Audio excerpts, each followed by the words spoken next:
नमस्कार दोस्तों, स्वागत है आपका victorious group of English scholars में। हम लोग टीजीटी इंग्लिश 2011 की क्वेश्चन पेपर को डिस्कस कर रहे हैं। अभी तक हम लोगों ने 2 पार्ट्स में अप टू 65 क्वेश्चंस को कवर कर लिया है। बहुत ही ढंग से हम लोगों ने डिस्कस किया है। एक-एक ऑप्शंस पे हम लोगों ने बात किया है। बहुत सारे फैक्ट्स इन्फॉर्मेशंस आपको सीखने को मिला होगा। अगर अभी तक आप उन वीडियोस को नहीं देखे हैं तो डिस्क्रिप्शन में लिंक दिया गया है, वहां जाकर के आप उन वीडियोस को देख सकते हैं। आज हम लोग जो है कंटिन्यू करेंगे 74th क्वेश्चन से। देखो 66 क्वेश्चन से लेके 73 क्वेश्चन तक जो है ये पैसेज के क्वेश्चन है, और पैसेज के क्वेश्चन आपको कैसे अटेम्प्ट करना है वो मैं आपको सेपरेट वीडियो में बताऊंगा। तो आज जो है हम लोग कंटिन्यू करने वाले हैं 74th क्वेश्चन से, तो बिना देरी किए हुए स्टार्ट करते हैं।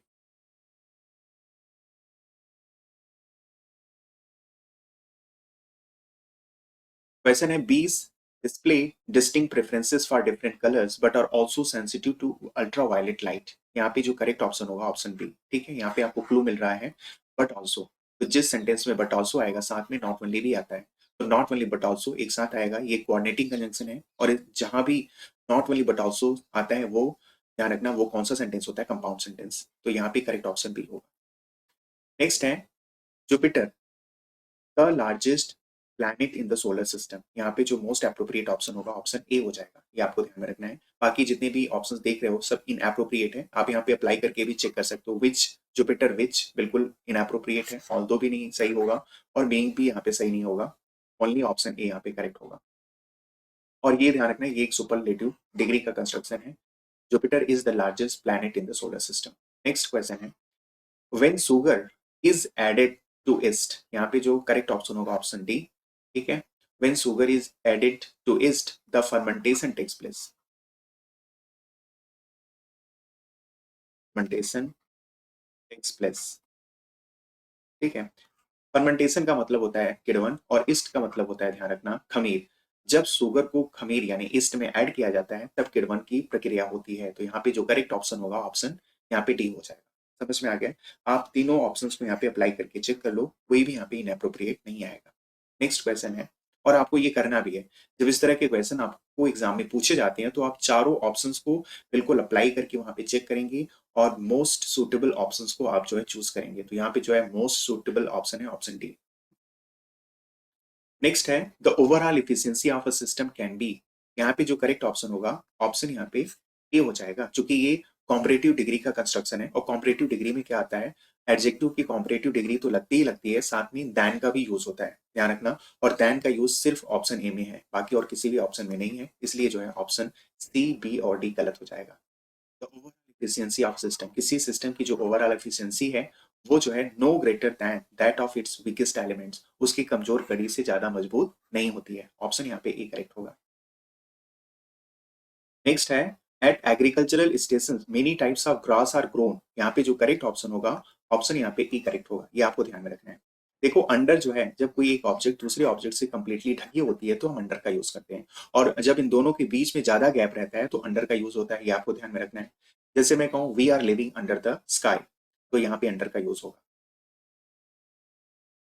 इसके अलावा देखो बिलो का यूज हम कहाँ करते हैं, इसमें भी जो है जब दो ऑब्जेक्ट, ठीक है, कोई एक ऑब्जेक्ट दूसरे ऑब्जेक्ट से कंप्लीटली ढकी रहती है बट इसमें स्पेस थोड़ा सा कम रहता है। ठीक है, स्पेस कम रहता है तो हम किसका यूज करते हैं, बिलो का। फॉर एग्जांपल जैसे मैं बोलूं mouse is below the table. ठीक है, तो स्पेस यहाँ पे कम है इसलिए बिलो का यूज हुआ है। और बिलो का यूज ध्यान ध्यान रखना, लेवल दिखाने के लिए, उसके बाद जो है टेम्परेचर दिखाने के लिए, और ध्यान रखना इसके अलावा जो है कंडीशन दिखाने के लिए हम लेवल का यूज करते हैं। फॉर एग्जाम्पल जैसे देखो the flood water is running below the danger line, तो वहां पे भी किसका यूज होगा, बिलो का।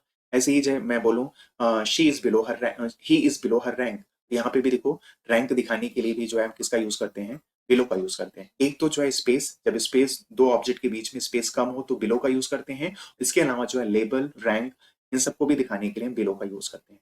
बीनीथ देखो, बीनीथ का यूज जो है जब दो ऑब्जेक्ट बिल्कुल टच वाले पोजीशन में रहते हैं तो हम क्या करते हैं, बीनीथ का यूज करते हैं। फॉर एग्जाम्पल जैसे देखो द अर्थ इज बीनीथ अस, अर्थ जो है हमारे नीचे है, तो देखो अर्थ क्या हो रहा है, टच हो रहा है, तो इसलिए जो है हम यहाँ पे बीनीथ का यूज करेंगे। इसका और कोई एग्जांपल जैसे देखो ही वेयर्स, ठीक है, पहनता है, he wears sweater beneath the coat. ठीक है, तो वो जो है स्वेटर को अपने कोट के नीचे पहनता है। तो यहाँ पे भी देखो स्वेटर और कोट ये आपस में क्या कर रहे हैं, टच कर रहे हैं, इसलिए हम क्या यूज करेंगे, बीनीथ। अंडरनीथ का यूज जो है अंडर के सेंस में होता है, ठीक है, के नीचे के सेंस में होता है। जैसे for example the coin rolled underneath the chair, तो यहाँ पे क्या यूज होगा, अंडरनीथ। नेक्स्ट है nitric acid reacts with copper two give of brown fumes of nitrogen dioxide. यहाँ पे जो करेक्ट ऑप्शन होगा, ऑप्शन यहाँ पे सी होगा।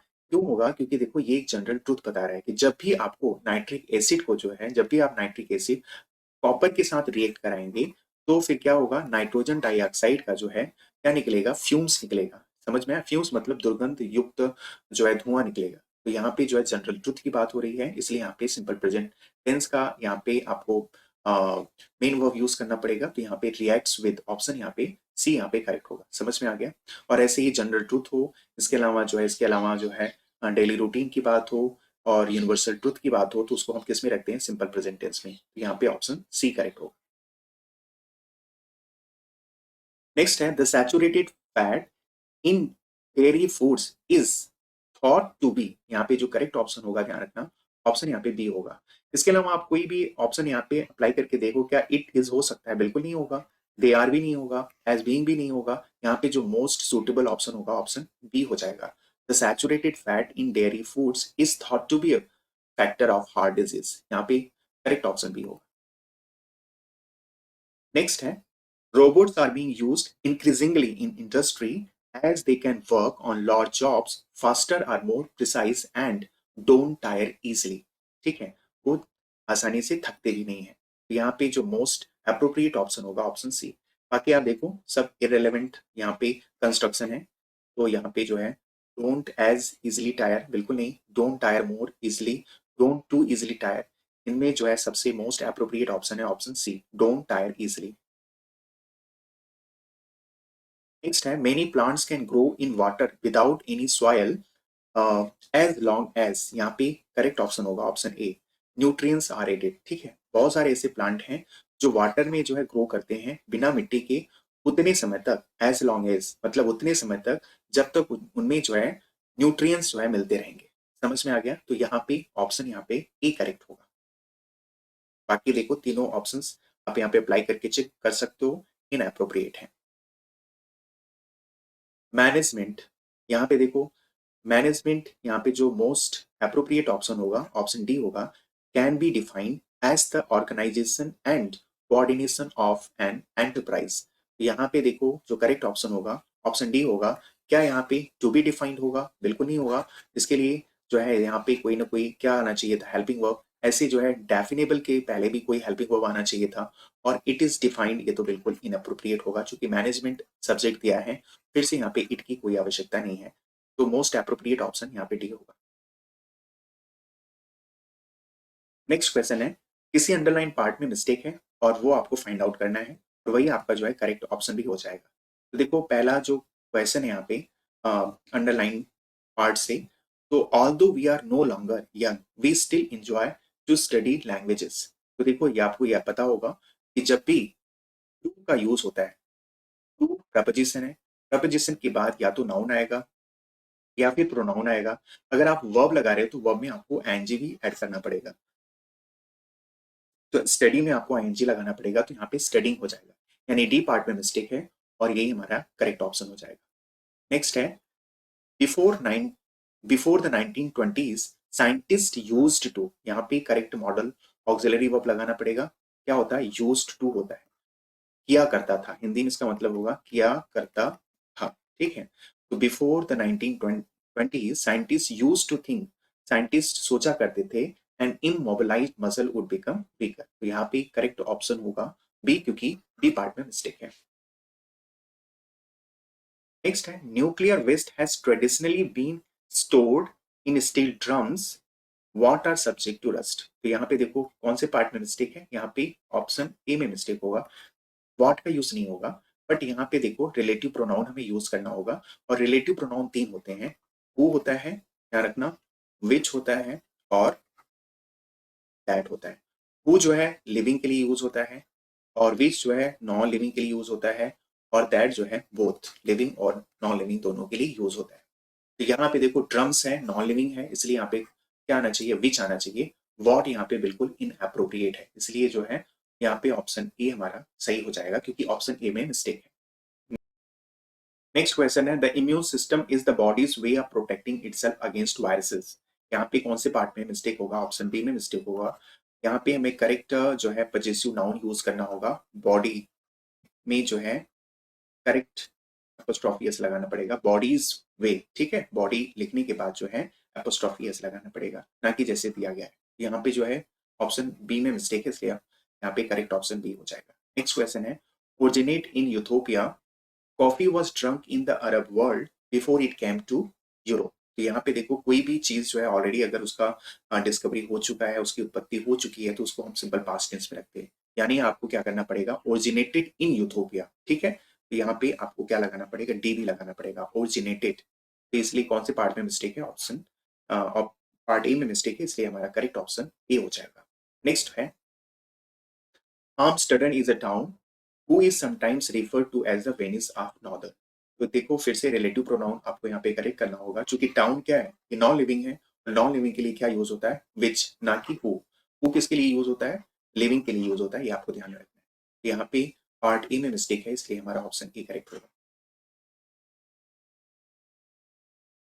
नेक्स्ट क्वेश्चन है, हेलिस comet approaches the earth closest to be visible every 75 years. यहाँ पे जो देखो करेक्ट, यहाँ पे जो ऑप्शन होगा हमारा ऑप्शन बी होगा, क्योंकि बी पार्ट में मिस्टेक है।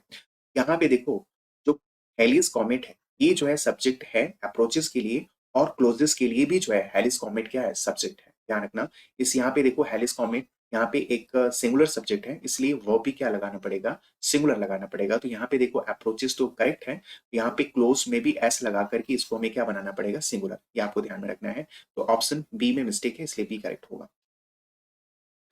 नेक्स्ट क्वेश्चन है, the meaning of euthanasia. Euthanasia का मतलब होता है मर्सी किलिंग, स्वेच्छा मृत्यु।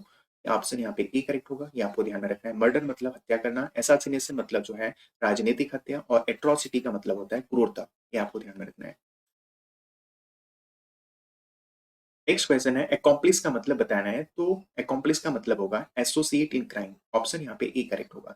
लीडर का मतलब नेता, स्किल्ड वर्कर का मतलब कुशल कारीगर, और इनमी का मतलब शत्रु।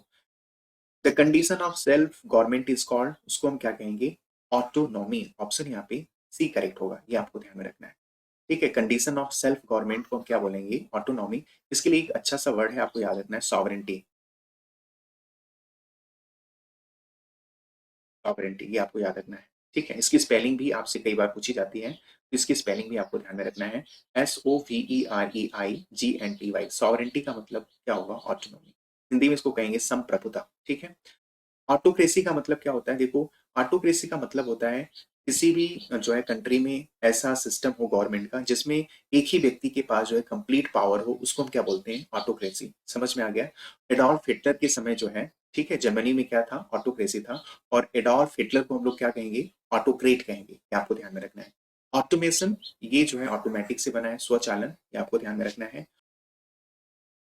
ऑटोगेमी का मतलब होगा सेल्फ फर्टिलाइजेशन या स्वयुग्मन।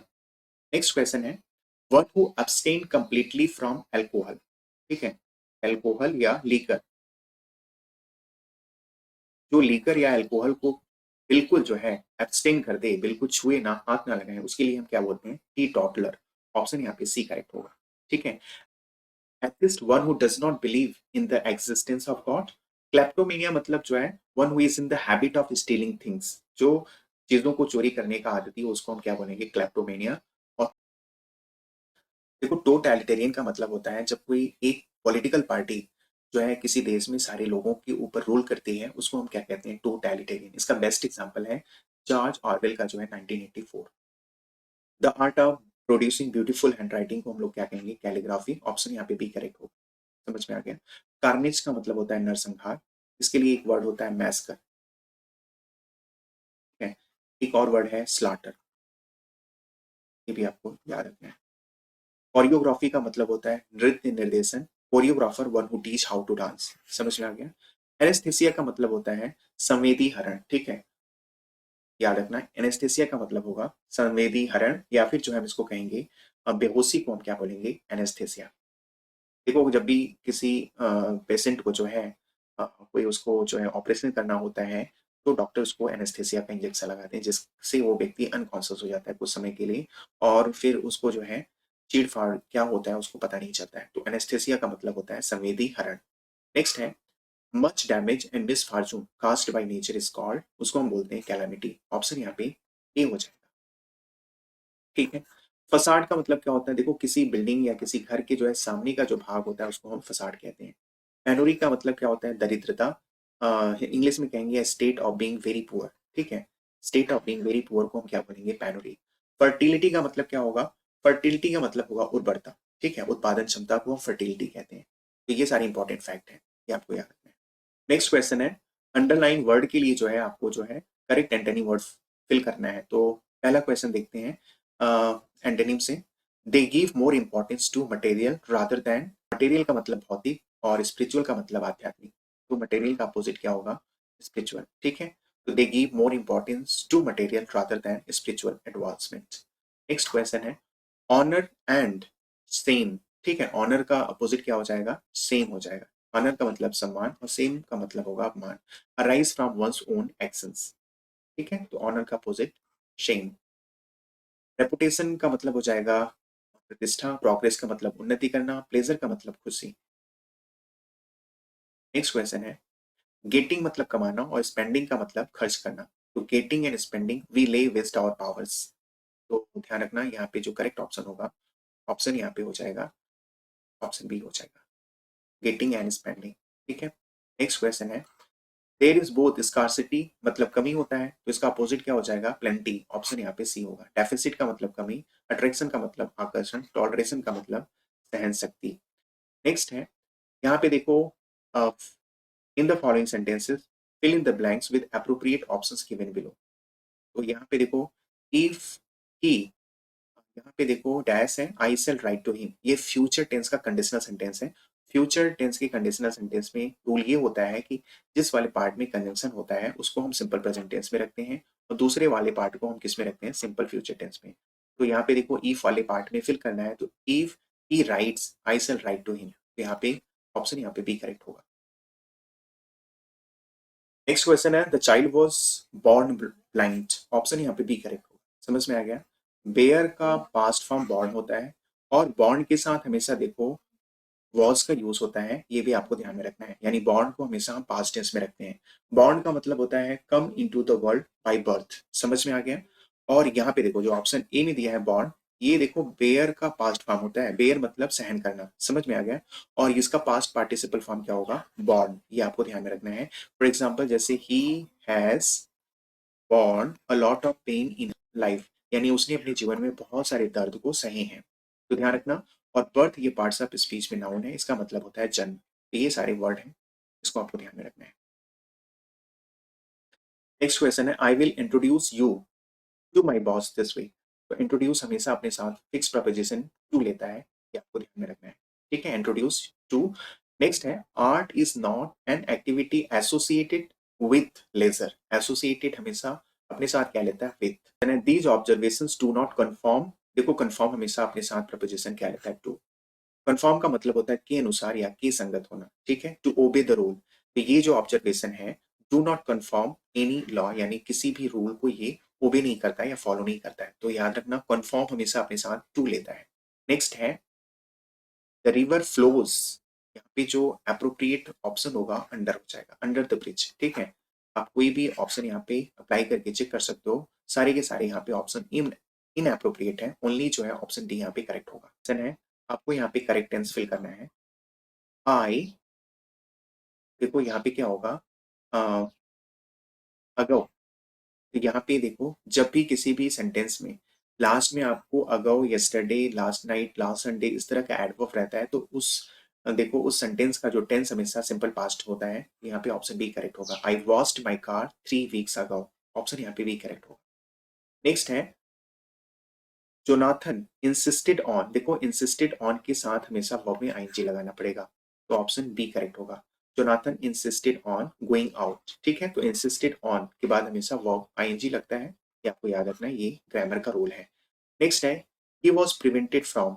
देखो फ्रॉम यहाँ पे प्रपोजिशन है और इसके बाद आपको फिल करना है वर्ब, तो वर्ब में आपको क्या लगाना पड़ेगा? आईएनजी। तो करेक्ट ऑप्शन बी होगा।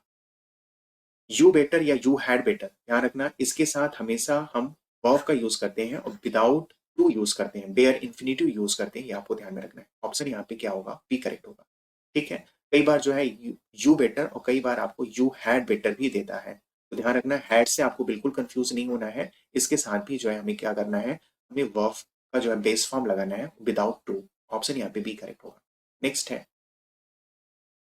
She was seen entering the house. ठीक है, यहाँ पे ऑप्शन डी करेक्ट होगा। She was seen entering the house. ठीक है, बाकी सारा ऑप्शंस आप यहाँ पे अप्लाई करके चेक कर लो, कोई भी अप्रोप्रिएट ऑप्शन नहीं आएगा। शी वॉज सीन एंटर बिल्कुल नहीं, शी वॉज हैविंग एंटर ये भी नहीं, शी वॉज सीन एंटर दो दो पास्ट पार्टिसिपल वर्ब का, तो ये तो बिल्कुल नहीं होगा। तो यहाँ पे जो मोस्ट अप्रोप्रिएट होगा ऑप्शन डी होगा।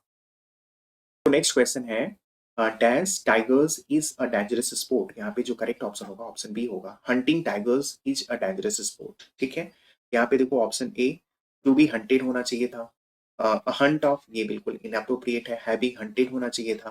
तो देखो इस तरह से यहाँ पे जो मोस्ट अप्रोप्रिएट ऑप्शन है ऑप्शन बी।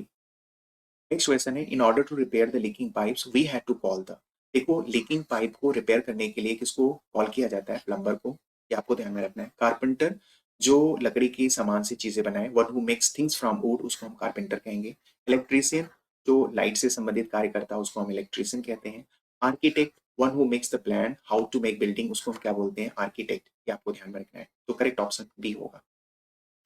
नेक्स्ट है as I hurt my eyes I had to go to, देखो मेरी आंखों में चूंकि चोट लग गई है, मैं किसके पास जाऊंगा, मैं जाऊंगा आक्यूलिस्ट के पास। ऑप्शन यहाँ पे सी करेक्ट होगा। ठीक है, आक्यूलिस्ट one who treats and examine peoples eyes, तो उसको हम आक्यूलिस्ट कहेंगे। साइकियाट्रिस्ट मनोरोग चिकित्सक जिसको कहते हैं, कार्डियोलॉजिस्ट हृदय रोग विशेषज्ञ जिसको कहते हैं, और आर्किटेक्ट समझ में आ गया, आर्किटेक्ट मतलब one who makes plan how to make building, उसको हम आर्किटेक्ट कहेंगे। यहाँ पे स्पेलिंग मिस्टेक है। नेक्स्ट है the sudden running of a herd of frightened animals, उसको हम क्या बोलेंगे, स्टैम्पेड। ऑप्शन यहाँ पे ही करेक्ट होगा। और सेम जो है अगर कभी आपसे क्वेश्चन पूछा जाए a sudden running of the crowd of frightened people, तो उसके लिए भी स्टैम्पेड लगता है, ये आपको ध्यान में रखना है। अलूफ का मतलब क्या होगा, अलूफ का मतलब अलग या दूर। ठीक है, not friendly to other people उसको हम कहेंगे अलूफ। फिस्टा क्या होता है, फिस्टा देखो, फिस्टा एक स्पेनिश वर्ड है और जिसका मतलब होता है देखो फेस्टिवल। ठीक है, इसका मतलब होता है फेस्टिवल, ये आपको ध्यान में रखना है। और फिस्टा एक स्पेनिश वर्ड है। इसके अलावा जो है आइडियल से आइडियलाइज बना हुआ है। नेक्स्ट क्वेश्चन है अ nap after lunch is called, उसको हम बोलते हैं सिएस्टा। ऑप्शन यहाँ पे सी करेक्ट होगा। समझ में आ गया, देखो लंच करने के बाद जो नैप आती है, जो हल्की फुल्की नींद आती है, उसको हम क्या बोलते हैं, सिएस्टा। ऑप्शन यहाँ पे सी करेक्ट होगा। ठीक है, बैरियो देखो ये जो है एक डिस्ट्रिक्ट है in the town of Spain. ठीक है, और यहाँ के लोग जो है दे leave the life below the poverty line, ये आपको ध्यान में रखना है। स्लीप वॉकिंग का मतलब होता है, आपने देखा होगा कोई कोई व्यक्ति जो है सोने में जो है चलने लगता है, उसको हम स्लीप वॉकिंग कहते हैं। इसके लिए एक दो वर्ड और आपको याद रखना है, जैसे कि सोमनाम्बुलिज्म।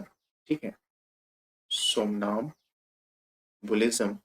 और एक वर्ड आपको याद रखना है और, नॉक्टॉम्बुलिज्म। नॉक्टॉम्बुलिज्म का मतलब भी वही होता है जो स्लीप वॉकिंग का मतलब होता है। समझ में आ गया, तो ये सारे इंपॉर्टेंट वर्ड्स हैं, ये आपको ध्यान में रखना है। नेक्स्ट क्वेश्चन है आपको पैसिव वॉइस में कन्वर्ट करना है। तो देखो एक्टिव से पैसिव बनाते समय मैं आपको हमेशा सजेस्ट करूंगा कि आप हेल्पिंग वर्ब से जो है पैसिव वॉइस बनाया करें। इससे आपको फायदा दो होगा, एक तो पहला तो टाइम आपकी बचत होगी और दूसरा 100% एक्यूरेसी होगा। देखो कैसे करना है, जैसे they haven't stamped the letter. ठीक है, तो ये जो है प्रेजेंट परफेक्ट टेंस में है, तो हम इसका पैसिव वॉइस बनाते समय हैव बीन और हैज बीन लगेगा। ठीक है, तो यहाँ पे देखो, यहाँ पे इज लगा हुआ है, तो ये तो बिल्कुल इनअप्रोप्रिएट है, आप इसको एलिमिनेट कर सकते हो। और यहाँ पे भी देखो हैज बीन हैव बीन लगा नहीं है, तो ये भी आप देखो हेल्पिंग वर्ब आपने चेक किया, और यहाँ पे helping verb has been have been आपको दिखा नहीं, आपने इसको भी एलिमिनेट कर दिया। अब आपको जो है ऑप्शन सी और डी में चेक करना है। क्योंकि देखो एक्टिव वॉइस में नेगेटिव सेंटेंस है, तो पैसिव वॉइस में भी आपको नेगेटिव सेंटेंस ही बनाना होगा, इसलिए यहाँ पे ऑप्शन सी होगा, the letter hasn't been stamped. समझ में आ गया। और ऑप्शन डी इसलिए गलत होगा क्योंकि यहाँ पे जो है इस सेंटेंस को पॉजिटिव बना दिया गया है, जबकि एक्टिव में क्या है, नेगेटिव सेंटेंस है। नेक्स्ट क्वेश्चन है अ जापानी film makes these television sets. ठीक है, तो ये कौन सा टेंस है, सिंपल प्रेजेंट टेंस है। पैसिव वॉइस बनाते समय हम इज एम आर का यूज करते हैं। तो देखो यहाँ पे जो ऑप्शन ए है वो एलिमिनेट इसलिए होगा क्योंकि इज एम आर इसमें हेल्पिंग वर्ब यूज नहीं हुआ है। और अब आके हम बी और सी में चेक करते हैं, तो दीज टेलीविजन सेट्स। ठीक है, आर मेड बाय जापानी फिल्म, बिल्कुल सही दिख रहा है। और यहाँ पे देखो ये गलत है, क्योंकि यहाँ पे जो ऑब्जेक्ट पूरा दीज टेलीविजन सेट्स हैं, समझ में आ गया, तो इसलिए हमारा जो करेक्ट ऑप्शन होगा ऑप्शन बी होगा। नेक्स्ट है, nobody has used this room for ages, किसी ने जो है इस रूम को जो है बहुत समय से यूज नहीं किया है। तो ऑप्शन यहाँ पे देखो करेक्ट होगा, ऑप्शन यहाँ पे ए करेक्ट होगा, समझ में आ गया।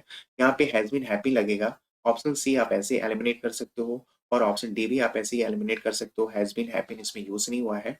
अब यहाँ पे देखो ऑप्शन बी इसलिए गलत हो जा रहा है क्योंकि ये देखो the room has been used for ages, इसका मतलब आप देखेंगे कि ये रूम जो है बहुत समय से यूज हुआ है या यूज किया गया है। और यहाँ पे जो क्वेश्चन पूछा गया है नोबडी हैज यूज्ड, मतलब किसी ने भी इस रूम को बहुत समय से यूज नहीं किया है। और ये जो मीनिंग आ रहा है ये ऑप्शन ए में आ रहा है, this room hasn't been used for ages, इस रूम को जो है बहुत समय से यूज नहीं किया गया है।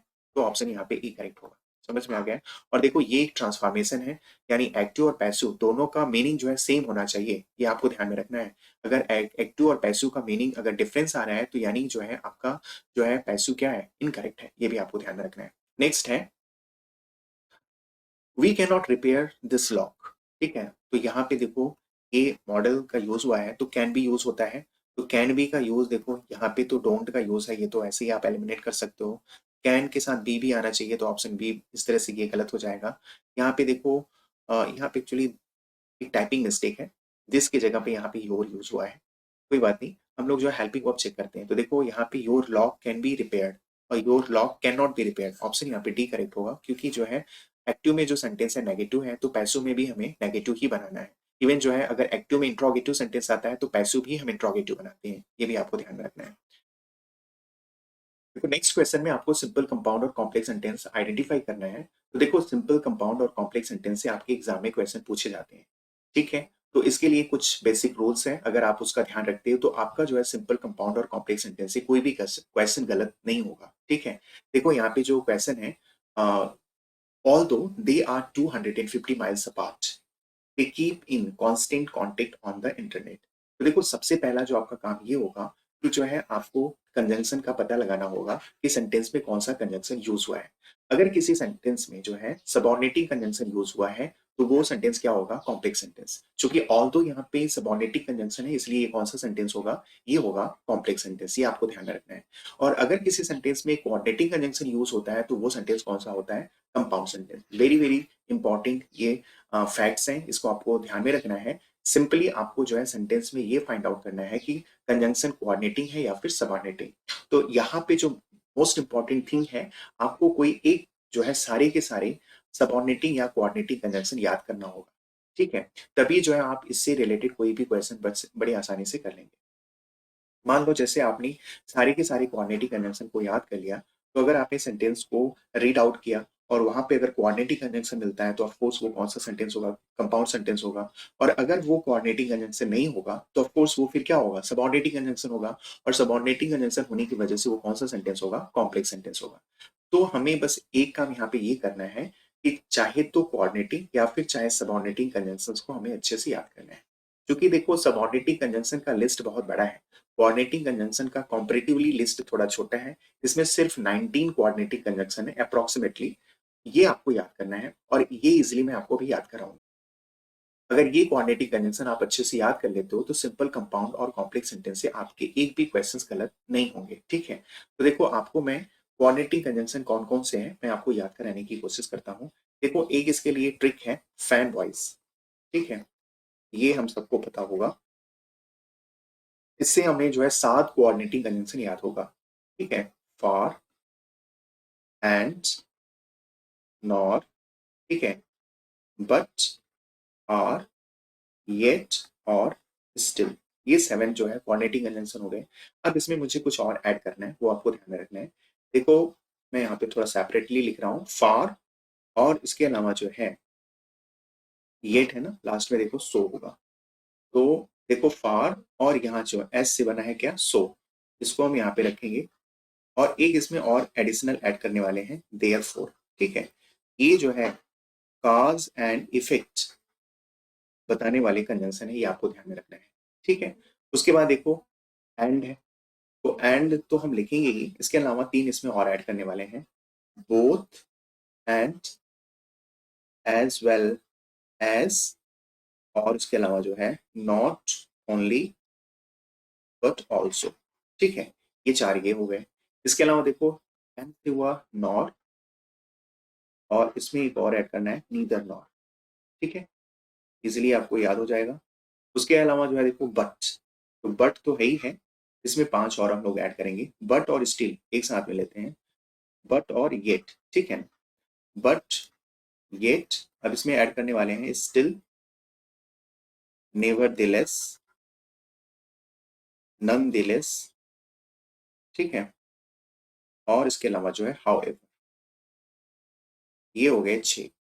इसके अलावा देखो ये हो गया, और हो गया, एंड हो गया, नॉर हो गया, बट हो गया। ठीक है, आर से यहाँ पे आर। ठीक है, इधर आर, और दो इसमें और जोड़ना है अदरवाइज और एल्स। ठीक है, एल्स। तो ये हो गया पूरा का पूरा कोऑर्डिनेटिंग कंजंक्शन। ये है पूरी संख्या इनकी 19। अब फिर से मैं आपको अच्छे से समझाने की कोशिश करता हूँ। देखो फैन वॉइस से आपको सीधे सीधे जो है आपको 7 तैयार होंगे। एफ से फॉर, ए से एंड, एन से नॉर, बी से बट, ओ से और, वाई से येट, और एस से सो। ठीक है, तो अभी हमें क्या करना है, फार और सो, यहाँ हमने दो ले लिया, और इसमें हमने सिंपली एक और ऐड कर लिया देयरफॉर। तीन हमें ये याद हो गए, और ये कॉज एंड इफेक्ट बताने वाले हैं, यानी किसी पार्ट में जो है कारण होगा और दूसरे पार्ट में उसका परिणाम होगा। समझ में आ गया। दूसरा देखो एंड, एंड तो है ही है। इसके अलावा देखो तीन इसमें और आपको ऐड करना है, both and, as well as, not only but also. ये चारों के चारों जो है किसका मतलब देते हैं, एंड का, यानी और का सेंस देते हैं, एडिशनल का ये मीनिंग देते हैं। ठीक है, तो चार तीन सात ये आपको याद हो गए। इसके अलावा देखो यहाँ पे आ, ये देखो बट। ठीक है, बट आपने लिया, और एक यहाँ पे देखो वाई है तो येट, बट येट, और इसमें और आपको ऐड करना है स्टिल, नेवरदिलेस, नॉनदिलेस, और हाउएवर। ये कुल मिलाकर के छह हो गए। समझ में आ गया। तो ये छह ये आपको हो गए, और लास्ट में देखो आर, इधर आर। ठीक है, आर और इधर आर, और अदरवाइज एल्स, इसका मतलब होता है अन्यथा। तो इतने सारे कोऑर्डिनेटिंग कंजंक्शन है। अगर ये कंजंक्शन किसी सेंटेंस में आपको देखते हैं तो वो सेंटेंस क्या होगा, वो होगा कंपाउंड सेंटेंस। इसके अलावा अगर कोई कंजंक्शन आपको दिखता है, फॉर एग्जांपल दो, ऑल दो, एल्बीट, प्रोवाइडिंग, जितने सारे क्वेश्चन वर्ड हैं, ये सारे के सारे सबऑर्डिनेटिंग कंजंक्शन हैं, और ये अगर किसी सेंटेंस में आती है तो वो फिर कौन सा सेंटेंस होगा, ध्यान रखना वो होगा कॉम्प्लेक्स सेंटेंस। पूरी बात समझ में आ गई। ठीक है, तो ये आपको ध्यान में रखना है। अब इससे क्या होगा, अगर आप ये सारे के सारे कोऑर्डिनेटिंग कंजंक्शन याद कर लेते हो तो फिर आपको जो है कंजंक्शन से कोई भी क्वेश्चन आपका गलत नहीं होगा। नेक्स्ट क्वेश्चन है, Rita loves to go to beach and spend her days sunbathing. आपको यहाँ पे आइडेंटिफाई करना है कि ये कौन सा सेंटेंस होगा, तो ये होगा सिंपल सेंटेंस। ठीक है, देखो सिंपल सेंटेंस के लिए जो क्राइटेरिया है वो क्या होना चाहिए कि सेंटेंस में एक तो सब्जेक्ट होना चाहिए और दूसरा एक फाइनाइट वर्ब होना चाहिए। इसके अलावा सेंटेंस में कितने भी नॉन फाइनाइट वर्ब आ जाए तब पर भी वो सेंटेंस क्या रहता है, सिंपल सेंटेंस रहता है। ठीक है, तो फाइनाइट वर्ब और नॉन फाइनाइट वर्ब होता क्या है ये आप पहले समझ लीजिए। देखो फाइनाइट वर्ब ऐसे वर्ब को कहते हैं जो आप सब्जेक्ट चेंज करो तो वो बदलते रहते हैं। जैसे रीता है लव्स हो गया, अगर आप मैं यहाँ पे आई कर दूं तो यहाँ पे क्या हो जाएगा, लव हो जाएगा। तो ये देखो चेंज हो जा रहा है। ठीक है, तो ये यहाँ पे चेंज हो रहा है, इसलिए ये कौन सा वर्ब होगा, ये फाइनाइट वर्ब होगा। लेकिन देखो टू गो में और टू स्पेंड में कोई चेंज नहीं हो रहा है। ठीक है, आई लव टू गो, ठीक है, to the beach and to spend her, to spend my sunbathing होगा। तो यहाँ पे देखो सिर्फ किस में चेंज हो रहा है, सिर्फ इसमें वर्ब में चेंज हो रहा है, ना कि जो है यहाँ पे जो है टू गो और स्पेंड में चेंज हो रहा है। एक्चुअली ये बेयर इन्फिनिटिव है, ये टू स्पेंड है। तो ये इसको हम क्या बोलेंगे, इसको हम बोलेंगे नॉन फाइनाइट, और यहाँ पे लव को हम बोलेंगे फाइनाइट वर्ब। ठीक है, तो नॉन फाइनाइट तीन होते हैं, कौन कौन होता है, इन्फिनिटिव होता है, ठीक है, जिरंड होता है, और पार्टिसिपल होता है। ध्यान रखना ये सारे के सारे नॉन फाइनाइट होते हैं। तो ध्यान रखना अगर किसी सेंटेंस में नॉन फाइनाइट है तो कोई फर्क नहीं पड़ता, उसमें अगर एक सब्जेक्ट और एक जो है फाइनाइट वर्ब है तो वो सेंटेंस क्या होगा, सिंपल सेंटेंस होगा। फॉर एग्जांपल यहाँ पे भी देखो, यहाँ पे एक फाइनाइट वर्ब है और दो यहाँ पे नॉन फाइनाइट वर्ब है, फिर भी इसके बावजूद ये कौन सा सेंटेंस होगा, ये सिंपल सेंटेंस होगा। ये आपको ध्यान में रखना है। कुछ और एग्जाम्पल से आप समझिए, जैसे मैं कहूँ seeing the snake it ran away। बताओ ये कौन सा सेंटेंस होगा, ये भी सिंपल सेंटेंस होगा, क्योंकि seeing the snake ये एक प्रेजेंट पार्टिसिपल है। और प्रेजेंट पार्टिसिपल मैंने आपको बताया पार्टिसिपल भी नॉन फाइनाइट होता है, तो नॉन फाइनाइट को हम कंसीडर नहीं करते हैं। यहाँ पे देखो सब्जेक्ट एक है और फाइनाइट वर्ब यहाँ पे रैन एक है, इसलिए एक सब्जेक्ट और एक फाइनाइट वर्ब हुआ, इसलिए ये कौन सा सेंटेंस होगा, सिंपल सेंटेंस होगा। तो पूरी बात आपको समझ में आ गई। तो ध्यान रखना सिंपल सेंटेंस के लिए सिर्फ क्राइटेरिया क्या है कि वन सब्जेक्ट और वन फाइनाइट वर्ब, इसके अलावा कितने भी नॉन फाइनाइट आ जाए तो भी वो सेंटेंस क्या होने वाला है, सिंपल सेंटेंस। यहाँ पे जो करेक्ट ऑप्शन होगा ऑप्शन ए हो जाएगा, ये आपको ध्यान में रखना है। नेक्स्ट क्वेश्चन है, Tom and Jerry have a big argument every summer over where they should spend their summer vacation.